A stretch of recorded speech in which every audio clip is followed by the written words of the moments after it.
Hai Halo guys, guys, welcome back to our channel. Oke, kayaknya kita udah lumayan beberapa minggu nggak bikin video ya, Iya. karena agak sibuk. Kali ini kita mau bahas tentang sisi gelap Ausbildung. Jadi ini hal-hal yang perlu kalian ketahui sebelum kalian mau Ausbildung di Jerman. Betul. Nah, sisi gelap Ausbildung nih maksudnya dalam arti kayak hal-hal yang mungkin kalian taunya Ausbildung itu enak-enaknya aja, yang agen kasih tahu ke kalian, yang bagus-bagusnya aja. Nah, kami mau bahas tentang sisi gelap Ausbildung yang tidak kalian ketahui, yang ada di realita di Jerman yang kita alami. Iya, tapi disclaimer ya, ini kita berbicara sesuai pengalaman kita dan dari pengalaman teman-teman kita. Mungkin ada di tempat Ausbildung yang lain yang nggak mendapat pengalaman seperti ini. Ya, pokoknya ini menurut pengalaman Iya. dari kita sendiri dan teman dan yang kita dengar. Betul. Jadi nggak semua, Nggak bisa dipatokin semuanya ya, sama nggak kayak gitu. semua perusahaan akan berbuat seperti itu ya. Ini Benar. hanya mungkin dibilang oknum. Ya, Beberapa perusahaan yang mungkin nggak sesuai dengan ketentuan Ya. sebenarnya yang ada gitu. Ya. Oke, langsung aja. Yang pertama, poin pertama yang aku mau share adalah tentang Überstunden atau overtime. Ya, kita terutama di jurusan gastronomi ya. Misalnya di Vertrag itu tertera 8 jam sehari, 40 jam seminggu. Tapi dalam kenyataannya di gastronomi itu kita sering banget kerja melebihi jam dari yang seharusnya ada di kontrak gitu. Tetap ditulis 8 jam, padahal realitanya kita kerjanya 9 jam Ya, per betul. hari kayak gitu. Itu terjadi. Dan nggak dibayar juga ya, maksudnya gajinya tetap sesuai kontrak, jam sesuai kontrak, tapi di kenyataannya gaji memang sesuai kontrak, tapi jam nggak sesuai kontrak. Ya. Jadi tuh kayak Überstundennya tuh kita nggak dibayar. Betul, jadi ya kita mungkin kerja mungkin lebih dari 40 jam seminggu dan itu kita nggak dibayar apa-apa gitu. Betul. Dan kayak udah protes tapi ya tetap perusahaan nggak mau ngasih gitu. Jadi apa yang harus kita lakukan ya? Pertama, cari betrip baru. Udah, selesai, cuman itu aja. Soalnya kalau kita mau ngelawan perusahaan di sini ya nggak bisa, antara kamu ya take it or leave it gitu. Kalau kamu mau di betrip itu ya kamu harus terima resikonya. Kalau nggak mau ya udah, simple, cari betrip lain, cari perusahaan lain, udah. Jadi pilihannya cuma dua ya, bertahan atau keluar. Ya, soalnya kalau kita mau lapor ke sini ke sana juga ribet lah. Ya, ribet. Dia udah melakukan itu juga udah bertahun-tahun gitu, dan ke banyak Azubi kan. Iya, betul. Gitu. Jadi ya Ya solusinya itu aja sih. take it or leave it. Jadi kalian jangan kaget nanti kalau di sini ternyata gaji nggak sesuai misalnya, Ya, atau jam kerja nggak jam kerja. sesuai, jadi nggak perlu kaget, itu hal yang biasa. Oke, next, poin kedua. Tentang job desk kita sebagai Azubi itu terkadang tidak jelas. Kayak contohnya nih, kalau sesuai pengalaman aku, contohnya aku Fachkraftkusche, aku kerja seharusnya kerjanya di dapur, tapi ternyata aku diberikan pekerjaan lain seperti jadi Zimmermädchen, housekeeping ya. Housekeeping, terus bersihin toilet, segala macem. Dan kayak aku mengerjakan semuanya yang ada di hotel itu. Ya, Di kayak luar dari kitchen. serabutan ya. Iya, kerja istilahnya. serabutan. Itu sebenarnya salah sih. Itu sebenarnya kita bisa lapor ke IHK namanya. Di sini kan kita juga sebagai Azubi dilindungi ya. Cuman ya balik lagi, kalau memang kita nggak mau, ya udah, pilihannya cuman keluar aja dari betrip itu. Betul. Kalau memang kita kayak masih mentoleransi, misalnya Indah nih, dia bukannya nggak bisa housekeeping, dia bisa juga gitu. Tinggal kita mau apa enggak kan. Betul. Karena sebenarnya kita namanya Ausbildung itu kita belajar di jurusan yang kita ambil. Tapi ternyata ketika kita masuk ke satu betrip, yang ternyata kita nggak mempelajari yang seharusnya kita mau belajar yang di luar dari di luar dari yang kita inginkan. Terkadang kan kita kayak, apaan sih, gue harusnya nggak belajar ini, tapi kenapa gue harus ngelakuin ini gitu loh. Jadi ya itu sih. Sebenarnya kita juga bisa protes sih kayak gitu. Aku kan jurusanku ini, misalnya aku juga sama, aku mengalami hal ini juga. Ya kan kita berdua ngalamin ya, karena aku Fachkraft gastronomi, tapi aku tetap disuruh juga simmer sama housekeeping gitu kan. Iya. Terus di kitchen juga aku harus cuci piring. Kadang kalau misalnya orang kitchen lagi nggak ada yang masuk, dia harus masak juga, bikin vesper gitu makanan. Padahal sebenarnya itu bukan kerjaanku. Betul. Aku bisa aja komplain, ini aku seharusnya nggak ngerjain ini loh gitu. Tapi kondisinya adalah di perusahaan kita itu perusahaan kecil kan, bukan perusahaan yang hotel besar, restoran besar gitu. Jadi memang kerjaannya juga nggak banyak. Nah, kita kayak masih mentoleransi itu. Jadi kita pilihannya kan antara ya udah cari perusahaan lain aja kan, kalau nggak mau disuruh kerja serabutan gitu. Iya, betul. Cuman kita mikirnya masih masuk akal, kita masih bisa kerjain dan ya itu tergantung kita masing-masing. Dan kita bisa mentoleransi ini karena menurut kita jam kerjanya bagus ya di tempat kita. Oke, ya udahlah, oke gitu. Tapi kalau memang nggak ada bagus-bagusnya, ya mendingan cari yang baru. Ya, tapi kalau benar-benar di luar banget dari kerjaan aku sampai tentang urusan pribadi dari keluarga, dari si bosku, kayak misalnya aku harus melakukan sesuatu buat hal pribadi dia, kayak bersihin rumah dia, ataupun disuruh setrika bajunya dia, itu aku nggak mau. Itu aku udah keterlaluan. Akan protes. Ya, karena ini kita mikirnya masih, ini masih urusan hotel. Iya, masih urusan dalam pekerjaan, dalam bidang pekerjaan kita, bukan pribadi, urusan rumah tangga dia gitu. Walaupun sebenarnya itu salah, tetap. Iya. Itu harusnya kita jurusannya apa, ya harusnya kerjanya sesuai dengan jurusan gitu. Betul. Bahkan tapi ada yang lebih parah lagi yang aku dengar ya. Ada yang disuruh bersihin kandang ayam. Iya, betul banget. Padahal dia Ausbildungnya restoran Fachmann, itu harusnya servis. Ada yang disuruh cabutin rumput, ada yang disuruh bersihin mobilnya bos, kayak tadi yang dia bilang yang urusan pribadi gitu. Ada juga yang kayak gitu. Ya, balik lagi, pilihannya adalah jalanin atau keluar. Oke, next. Salah satu sisi gelap Ausbildung itu adalah gajinya, yang mungkin tidak sebesar yang kalian bayangkan. Betul. Kalau di agen akan kasih tahu kalian, oke, gaji minimal sekarang 1.000 per bulan. Ya, itu bruto. Itu bruto ya, belum neto. Bruto itu akan dikurangin asuransi sebanyak 20% dari gajinya. Belum lagi kalau kamu disuruh bayar bonung atau tempat tinggal. Karena nggak semua perusahaan akan ngasih secara gratis. Kita kebetulan gratis. Beruntung karena kita dapat bonung yang gratis. Tapi nggak semua perusahaan akan ngasih secara gratis. Ada yang harus bayar, contohnya bayar 100. Ada yang 250 per bulan. Ada bahkan kalau memang nggak difasilitasi, dia cari sendiri bahkan lebih mahal ya, bisa sampai 350, 400 per bulan. Ya, atau yang di kota-kota besar gitu kan, kayak di Berlin, Munchen gitu, pasti kamu harus cari bonung sendiri kan, bayar gitu. Sisanya berapa? Aku pernah dengar ada yang sisa gaji bersihnya cuma 200 per bulan bahkan, euro. Nah, itu 200-300 per bulan. Ya, itu tidak sebanyak yang kalian bayangkan kan gitu. Jadi kayak ya jangan telan mentah-mentah apa yang agen bilang ke kalian. Betul. Gitu. Karena tergantung, misalnya gaji oke 1.000 ya, tapi pengurangannya apa aja. Iya. Mereka nggak tahu biayanya soalnya berapa, bonusnya. Nanti belum lagi kita makan, belum lagi tiket kereta. Betul. Dan bus gitu. Mereka cuma tahu gaji bruto yang tertera di kontrak kerja. Tapi ketika kita sampai di sini, kita tuh netonya itu berapa tuh mereka nggak tahu, karena kita dikurangin banyak hal. Di sini di Jerman itu banyak asuransi yang harus kamu bayar. Gitu. Belum lagi kita harus bayar kayak ini ya, radio. Oh iya, betul. Gitu. Itu berapa bulan sekali? 3 bulan sekali, 55. Betul. Terus kita juga harus bayar transportasi. Ya, jadi itu tentang gaji ya. Oke, next. Ya, next ya, kita sebagai ajubi dapat makanan yang udah dipanasin beberapa kali. Karena ini menurut pengalaman aku ya. Nah, ini cuman berlaku di gastronomi. Ya, berapa di gastronomi, dan aku nggak tahu apakah di Betrip di perusahaan lain seperti ini apa enggak. Cuman aku kan pernah kerja di satu perusahaan, mereka tuh sistemnya tuh buffet.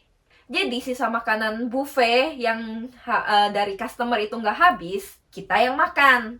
Dan ketika makanan itu tidak habis lagi ketika personal essen, dimasukin ke kulkas. Dan itu bisa kita Biasa makan lagi. sampai beberapa hari ke depan. Ya. Kayak contohnya ikan itu bisa dipanasin sampai 4 kali buat kita makan, sampai kita lihat rasanya kayak nggak pengen makan gitu, tapi tetap disuguhin makan. Kalau pengen makan, nggak pengen ya udah, kayak gitu. Ya, itu salah satu sisi gelapnya ya. Maksudnya, misalnya nih, mungkin kalian dengar, oh, kalian disediain makanan kok nanti kalau kerja di hotel gitu nggak kan. perlu bayar Biasanya, makanan. ya, dan itu secara gratis kan. Ya, tapi ternyata kalian Makanannya dikasih seperti makanan sisa-sisa gitu. Dan Betul. itu bisa dipanasin 3 hari, 2-3 hari. Yang which is sama sekali udah nggak ada vitaminnya. Ya, sebenarnya nggak boleh dikonsumsi lagi. Iya. Tapi ya balik lagi, ingat ini tidak semua perusahaan ya. Iya, ada juga yang dia selalu masak fresh. Ya, seharusnya sih begitu. Ya, seharusnya bener. Fresh setiap hari gitu. Oke, next. Poin berikutnya adalah kalau Azubi ini sakit, tetap disuruh kerja. Betul. Jadi ini aku punya pengalaman temenku sih. Dia pernah bilang dia tuh sakit, terus COVID malah ya? Iya, COVID juga pernah tetap disuruh masuk. Dia kayak katanya bosku dateng gitu ke kamar, ketok-ketok, disuruh kerja, dipaksa harus kerja. Pernah ada yang tangannya patah. Jadi salah satu tangannya patah, yang tangan kanan. Terus bosnya tuh bilang kayak, ya kan kamu masih bisa kerja pakai tangan kiri, mau bikin minuman. Kayak padahal kita punya ini ya, Krang Meldung itu surat dokter. Padahal seharusnya itu kita punya hak untuk tidak kerja. Betul. Tapi ya di beberapa perusahaan itu terjadi, dia datengin kamarmu, kamu harus kerja. Betul. Itu terjadi gitu. Ya sad ya, tapi kadang-kadang itu terjadi sih. Benar. Oke, next.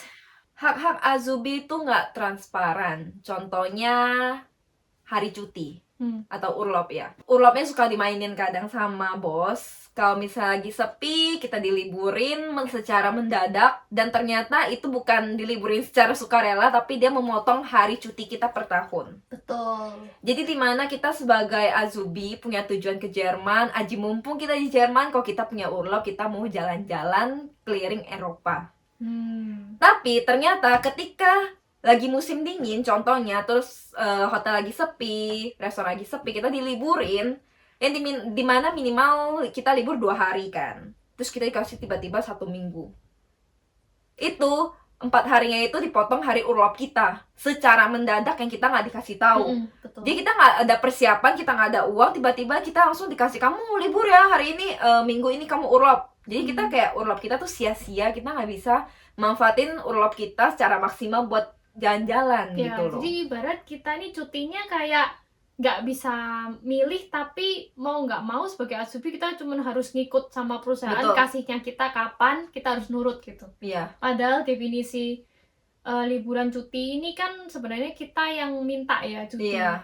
Mau kapan kita cutinya. Betul, tapi pada realitanya kita sebagai Azubi nggak bisa milih, tapi dipilihin perusahaan yang kamu harus cuti. Iya, benar.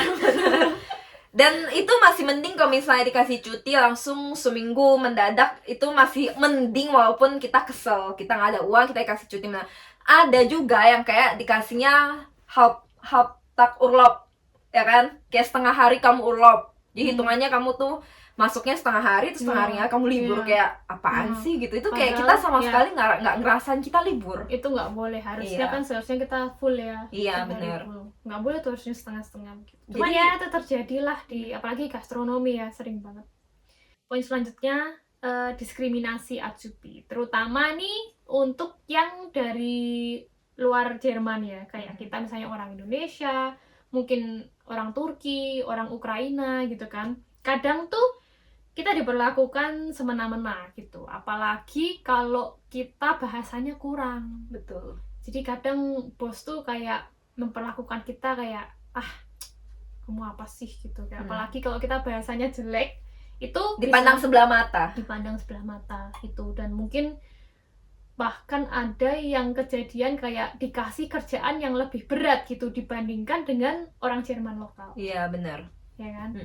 Kayak misalnya aku sih pernah lihatnya kayak, ya ini balik lagi tergantung bosnya dan tergantung cara kerjanya si Atsubi ini sendiri. Iya. Kadang kalau Atsubi ini nggak bisa apa-apa gitu, wah bosnya bisa semena-mena gitu. Tapi kadang Azubi kerja terlalu bagus pun dia jadi kayak dimanfaatin sama bosnya, ya kan? Kita dikasih kerjaan banyak yang dimana seharusnya kita nggak sebaik itu, gitu loh. Karena orang Jerman tuh suka sama Auslander, terutama orang Indonesia ya, karena orang Indonesia tuh kerjanya rajin. Tapi karena kerajinannya itulah kadang kita dimanfaatkan, gitu loh. Apalagi orang Indonesia jarang ada yang rokok. Betul, jadi ya kan? Nggak ada di sini pause kan rokok. Ada pause 10 menit untuk ngerokok gitu. Kayak kita boleh kayak istirahat 10 menit ngerokok gitu. Itu orang Jerman lakukan sering banget. Bisa sampai sehari 5 kali ya. Nah, sedangkan orang Indonesia kan jarang ada yang ngerokok gitu. Jadi bisa dimanfaatkan sama mereka. Iya. Oke, next. Berangkat sekolahnya jauh. Ya, bener banget. Ini terjadi banget sama kita ya. Kita tuh kalau mau berangkat sekolah, nih kebetulan kita tinggal di desa. Jadi kalau kita mau berangkat sekolah itu, sekolahnya letaknya itu 1,5 jam dari tempat kita tinggal. Jadi kita harus bangun pagi banget buat berangkat. Which is kita bangun jam 5 pagi, berangkat jam 6, nyampe di sekolah 7:30. Jadi kita bolak-balik pulang sekolah, pergi pulang sekolah itu udah ngabisin 3 jam. Bahkan kalau telat bisa 4 jam gitu. Karena kita harus nunggu transportasinya. Bus sama keretanya tuh kadang di Jerman suka telat. Itu setiap hari, cuman untuk sekolah. Tuh. Bayangin tuh kalau di Indonesia tuh aku udah kayak keluar kota gitu. Emang kita keluar kota juga ya di sini. Ya itu keluar kota juga sih. Tapi ya nggak jauh-jauh amat, cuman karena transportasinya jadi kita berasa jauh. Iya, kalau naik mobil lebih cepat sih. Betul. Ya itu salah satu sisi gelapnya Ausbildung ya. Kalau di sini tuh nggak terjadi di semua orang, cuman beberapa kalau yang kerjanya di desa dan sekolahnya tuh di luar kota. Iya benar. Wah, benar. Capek banget sih itu. Itu capek banget. Ya mungkin kalian juga awalnya mungkin nggak akan ngebayangin ya kalau Ausbildung tuh sekolahnya di luar kota gitu. Ya. Mikirnya kita bisa jalan kaki naik bis 15 menit, 30 menit, dan ternyata kenyataannya ya 1,5 jam. Bahkan mungkin ada yang lebih jauh, ada yang 2 jam. 2 jam ya ke Frankfurt. Ya. Next, pas hari sekolah kita tetap disuruh kerja. Itu terjadi sama kenalan kita ya, teman kita. Jadi kalau di gastronomi itu kita sistemnya kan Blockwoche. Jadi 1 minggu sekolah, 2 minggu kerja. Waktu minggu sekolah kita tidak perlu kerja, full sekolah. Kalau di gastronomi sistemnya kebanyakan begitu kan. Nah, ini kejadian di perusahaan tempat teman kita kerja. Waktu dia sekolah, itu dia malamnya tetap disuruh kerja. Alasannya? Alasannya karena jam sekolahnya itu nggak sampai 40 jam per minggu. Nah, sebenarnya kalau guru kita juga bilang sebenarnya tuh kalau sekolah ya sekolah aja, kamu nggak bisa dicampur gitu. Nggak perlu kerja, walaupun jam sekolahmu tuh nggak nyampe 40 jam per minggu sesuai yang di kontrak kerja kan. Beda, sekolah ya sekolah, kerja ya kerja. Benar. Gitu. Tapi bos ini kan yang memang ya bos nakal gitu kan, memang mau memanfaatkan, mengeksploitasi kan. Kalau ketemu perusahaan yang kayak begini nih, udah pindah aja udah. Emang tapi kalau emang ternyata mepet nggak bisa pindah, ya udah jalanin aja dan lapang dada. Soalnya kalau nggak lapang dada itu kau bakal ngejalanin selama 3 tahun itu kau bakal stres banget. Kontraknya 3 tahun. Poin terakhir ya, ada Atsubi yang diancam dipulangkan ke Indonesia. Oh iya. Ya itu terjadi di perusahaan tetangga kita ya kan. Kalau Atsubinya kayak misalnya lagi melakukan kesalahan, terus manajernya itu kayak marah kan, pasti marahin gitu, dan dia ngancam kamu kalau kerja nggak bener aku pulangin kamu ke Indonesia gitu, kayak diancam gitu ya. Menurutku sebenarnya tidak bisa, karena sebenarnya kontrak kita itu kan kalau kita udah melewati probation, masa probation itu dia tidak akan bisa mecat kita semena-mena tanpa alasan yang jelas gitu. Oke lah, jatuh dia mecat, oke. Tapi dia tetap nggak punya hak buat ngulangin kita. Kayak pulang lu sana itu nggak mungkin. Nggak mungkin Ya dia mau rugi untuk beliin kita tiket ke Betul. Indonesia ya kan. Iya. Udah gitu dia kan ngambil kita lewat agensi, otomatis dia tuh bayar agen. Gak mungkin dia pulangin kita gitu aja karena dia jatuhnya akan rugi. Ya, cuman banyak Azubi yang di sini jadi takut gitu. Kalau kayak, wah, aku mau dipulangin nih ke Indonesia nih, takut gitu. Ya, jadi ini cuma buat informasi kepada kalian bahwa sebenarnya perusahaan tuh kalau ngomong kayak gitu tuh dia cuma ngegertak doang, nggak mungkin mereka pulangin kita. Karena nggak mungkin mereka mau beliin tiket buat kita pulang. Tiket ke Indonesia juga mahal ya, 10 juta ya. Bener. Ya. Oke, jadi kurang lebih ada 10 poin yang terjadi realita kehidupan di sebagai Azubi ya di Jerman. Nggak semua perusahaan seperti ini, ini cuma buat minimalisir aja. Jadi kalian harus mempersiapkan diri kalau misalnya terjadi hal seperti ini pada kalian di masa depan. Ya, biar kalian nggak shock, gitu nggak loh. kaget. Ya, the dark side of Ausbildung lah, sisi gelap Ausbildung yang tidak dibicarakan oleh agen. Betul. Sama kalian. Dan aku punya tips. Kalau misalnya memang dari awal kalian masuk ke Betrip itu dan udah mencium bau-bau seperti tidak beres, menurutku lebih baik kalian keluar sebelum masa probation kalian selesai. Betul, wah itu tips bagus banget sih. Itu lebih gampang. Ya. Karena kita sama seperti yang aku lakuin sih ya. Kita kan punya 4 bulan ya, masa 4 bulan. probation ya, probation.